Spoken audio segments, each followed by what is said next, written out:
Waktu pembentangan di Parlimen bulan November dulu, kerajaan menyatakan bahawa minta peruntukan dan diluluskan iaitu sejumlah 3 bilion ringgit. 3 bilion ringgit ini adalah diperuntukkan untuk vaksinasi 83% rakyat Malaysia. Tapi sehingga saat ini tidak ada penjelasan dan pendedahan yang terperinci, kata Tok Mat, tentang bagaimana anggaran itu dibelanja atau diuruskan. Kerana sebulan yang lalu, peruntukan untuk program imunisasi COVID nasional ini ditambah menjadi 5 bilion. 3 bilion naik 5 bilion. Tujuannya untuk mempercepatkan sasaran memvaksinkan 80% penduduk menjelang Disember dan bukannya Februari 2022 seperti yang telah diumumkan oleh Perdana Menteri. Jadi sekarang ni, mengapa secara tiba-tiba kerajaan sekarang memerlukan dana daripada KUAN, KWN? Kumpulan Wang Amanah Negara ditubuhkan 30 tahun dulu untuk kepentingan generasi masa depan. Memandangkan sumber semula jadian negara semakin menyusut. Jadi oleh kerana ini adalah berkepentingan nasional, maka seharusnya ia dibincang dan dipertimbangkan secara menyeluruh oleh semua pihak dengan disertakan ketelusan yang tinggi. Jadi kata Tok Mat, setakat ini tidak ada perbincangan antara anggota pentadbiran kerajaan dengan wakil rakyat untuk memastikan kewujudan proses semak dan imbang. Bahkan tidak ada ruang untuk jawatan kuasa pilihan Parlimen memastikan ketelusan serta kebertanggungjawaban memandangkan Parlimen masih digantung. Jadi persoalan yang dilontar oleh Tok Mat, wajarkah Kerajaan Perikatan Nasional mempertaruhkan kesejahteraan generasi yang akan datang serta kelangsungan masa depan mereka tanpa meneroka pilihan lain terlebih dahulu? Jadi kita sebenarnya masih boleh mempertimbangkan untuk menawarkan vaksinasi percuma, khususnya kepada mereka yang tidak mampu. Bagi yang berkemampuan pula, mereka boleh membayar mengikut kadar harga pasaran.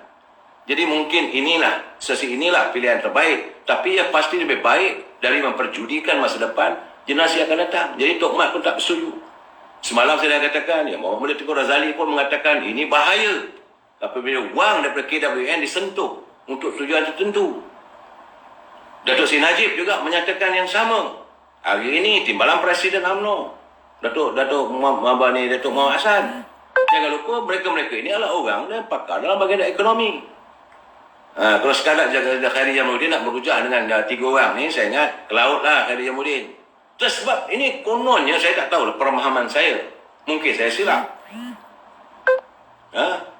Saudara Bandeta kan, PN ni cekap je bilion-bilion. Nah, bagi saya lah bahawa apa yang dinyatakan, kepahaman kita bahawa nak diambil wang daripada KUAN ini sejumlah 16 bilion untuk pembelian vaksin dan menyelesaikan masalah COVID-19. Jadi kita hairan sebab peruntukan dah diberi macam kata Tok Mat. Dalam Parlimen tu hari, bajet dah bagi 3 bilion. Kemudian awal tahun minta lagi tambahan 5 bilion. Dan sekarang minta pula 16 bilion. Berapa banyak nak habis dah. Sedangkan Ustaz Kazim Alias kata, baliklah semula mengikut ajaran Islam. Kita ada ubatnya. Panggil pakar-pakar dalam bidang agama Islam, bidang bahasa, apa semua. Gali apa yang ada dalam Al-Quran. Itu yang terbaik. Ini, saudara. Lepas tu saya hari ni saya senyum, ketawa. Tak apalah, kita berlapang dada untuk saya pencerahan, saudara. Cuma saya tengok sekarang ni, apabila Merdeka Center, hari ni masuk dalam wall, saya tengok dalam tu, saya kata, Allah, tak habis-habis kerja nak membodi. Merdeka Center dia kata populariti Perdana Menteri Tan Sri Muhyiddin kekal dengan tahap sokongan 67%. Kalau dah kekal, mempunyai 67% sokongan, buatlah pilihan raya. Apa yang takut sangat? Jadi kenapa nak dipusingkan fikir rakyat? Proses itu katanya meningkat dari kajian terdahulu yang dijalankan pada awal tahun ini yang merekodkan kadar sokongan 63%. Menurut Badan itu dalam kenyataan mengenai dapatan barunya. Kajian itu mendapati Tan Sri Muhyiddin meraih sokongan paling besar dari pengundi Melayu sebanyak 83%, 60% dari pengundi India dan paling lemah 30% dari pengundi Cina. Jadi menurut Merdeka Center, lebih ramai berpendapat negara bergerak ke arah yang betul. Betul ke mana ni? Duk pinjam sana, pinjam sini tu betul ke? Betul ke? Kalau hidup berhutang, meminjam, ni betul ke tindakan? Perkenaan wang daripada kewan dia ambil, wang daripada khazanah digunakan berbelanja, tak ada semak dan imbang. Betul ke? Saya tak tahulah, ini dapatan dia kata. Sebenarnya saya tak tahu. Kadang-kadang mereka dia nak memboleh tak ada perkara, tak tentu arah. Sebab itu saya tengok sebelum saya nak bagi topik kita sebenarnya, saya tengok Denoma. Denoma semua dia kirim kat saya sebentar tadi.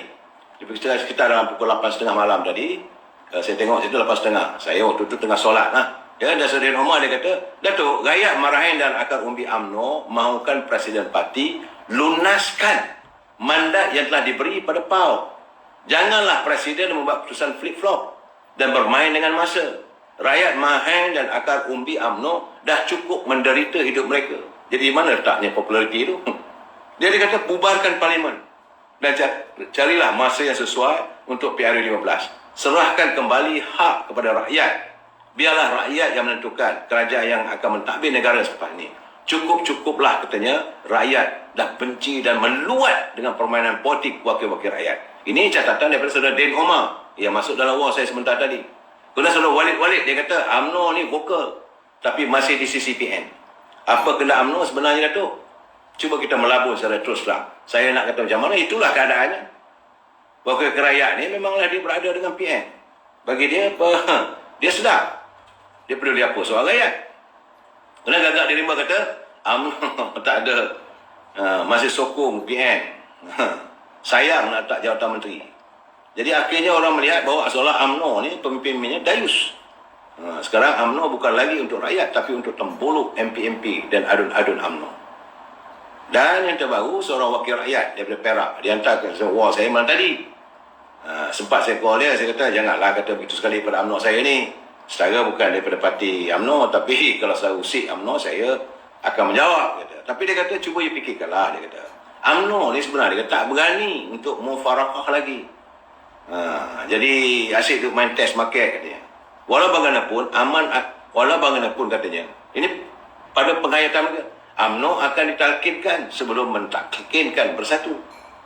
Sebab di Perak dapatannya sekarang ni mereka sedang berusaha gigih untuk melebarkan sayap PBM.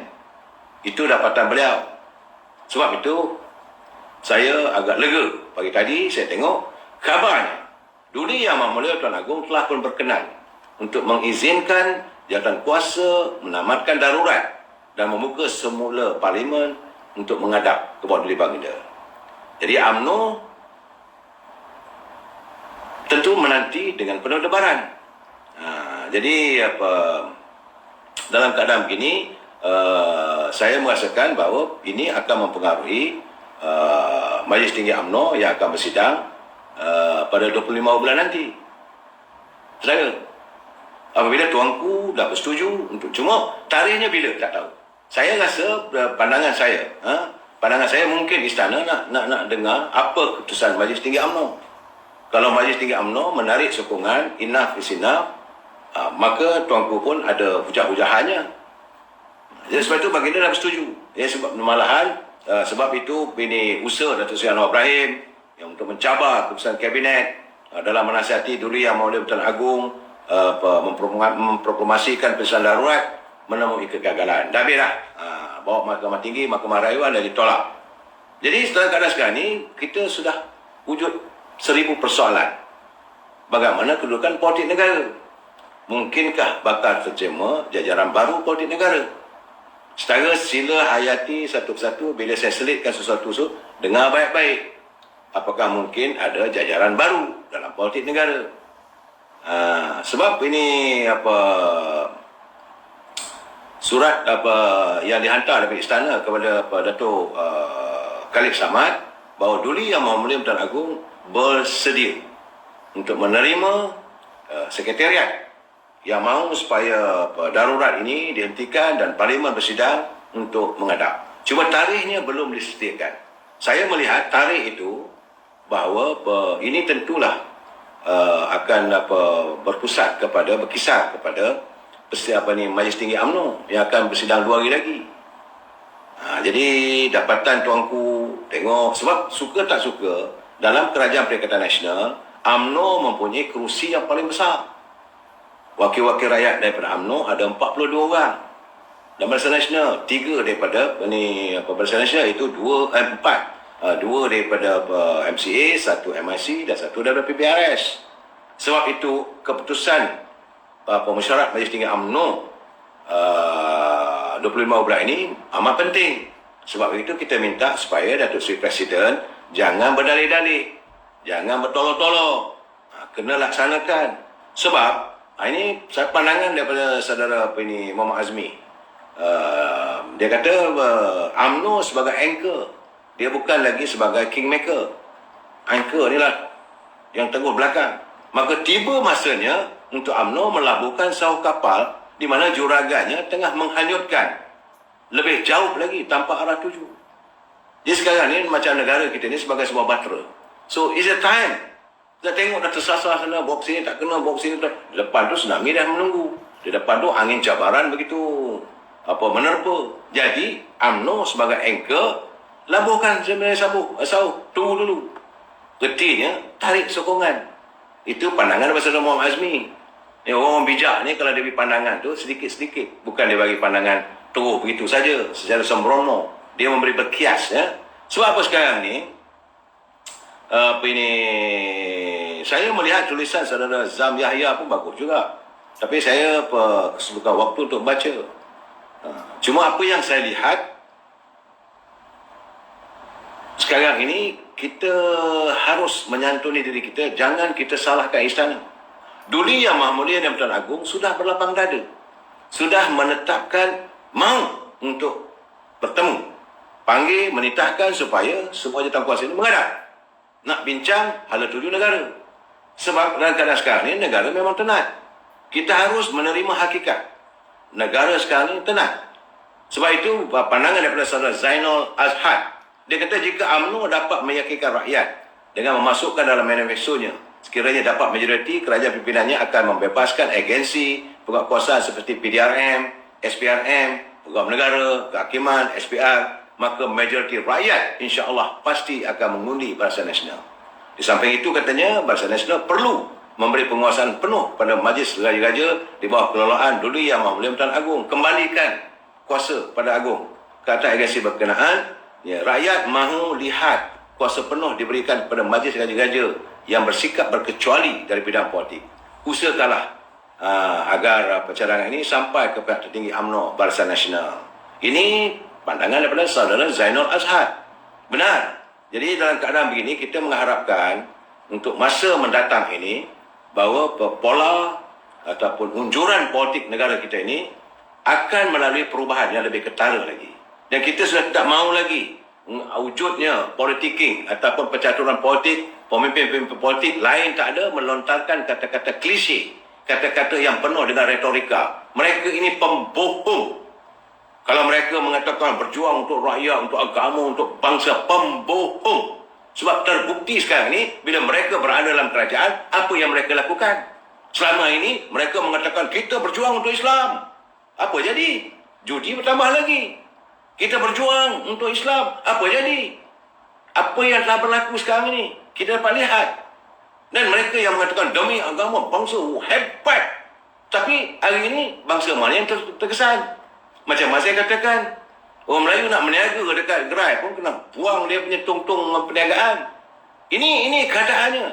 Saya melihat bahawa pimpinan negara hari ini lebih banyak berbohong pada rakyat. Mereka melontarkan kata-kata penuh retorika. Kita perlu untuk mewujudkan satu sistem politik yang baru supaya rakyat benar-benar dapat melaksanakan suara rakyat, kuasa keramat. Kita bincang lagi malam esok. Wabillahi taufiq hidayah. Assalamualaikum warahmatullahi taala wabarakatuh. Selamat malam, selamat bersahur dan selamat berpuasa.